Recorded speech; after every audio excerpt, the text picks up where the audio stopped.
সব ঠিক আছে,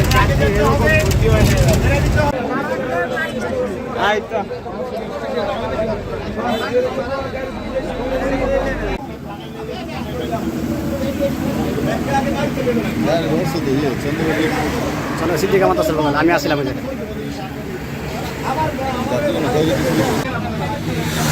এই শট শট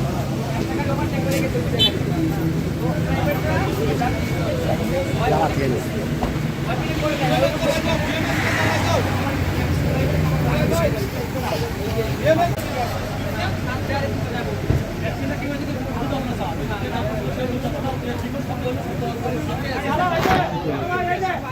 ভাই জানলাই মনে হয় রাইট যাও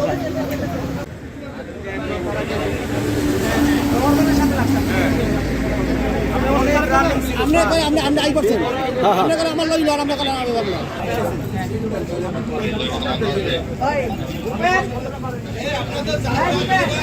পদ্মা ব্রিজে মানে বরিশাল যাইতেছি ভাই, পদ্মা ব্রিজে মধ্যে গাড়ি কন্ট্রোল হারাই ফেলাইছে। এবার ভাই এবার কি হয়েছে আমরা কিছু বলতে পারবো, সাতটা পুরা আমরা তো আল্লাহ ভাই বেকায়দা ভাই। হেরেবার কি কোনো রাফ গাড়ি চালাইছে? রাফ গাড়ি চালাইছে, রাফ গাড়ি আমরা তো পিছনে ছিলাম ভাই, একটা পিছের সিটে ছিলাম। গাড়ির সমস্যা হচ্ছে বলতে মনে করেন যে পদ্মা সেতু পার হয়ে এই জায়গাতে একটা কভার ভ্যান একটা প্রাইভেট পুরো বরাবর ওই জায়গা থেকে টান দিয়ে ডাইরেক্ট টান দিয়ে কভার ভ্যানের সাথে লাগা দিছে। কভার ভ্যানের সাথে লাগানো দেওয়ার সাথে সাথে হাত উইরা ডাইরেক্ট পিছনে চলে গেছে, উইরা ঝুলে যাওয়ার পরে তারপর ওই গাড়ি ব্রেক করে নাই, গাড়ি পরে নিয়ন্ত্রণে ছিল আর কিন্তু গাড়ি ব্রেক করে নাই। সব মানুষ তো রক্তাক্ত অবস্থায় এটাকে মনে করেন যে যার যার সিটে লাভ দিতে গেছে কেউ, তো পরে আবার আরেকটা গাড়ির সাথে ধাক্কা খায়া ছাদ চলে গেছে পিছন থেকে খুলে।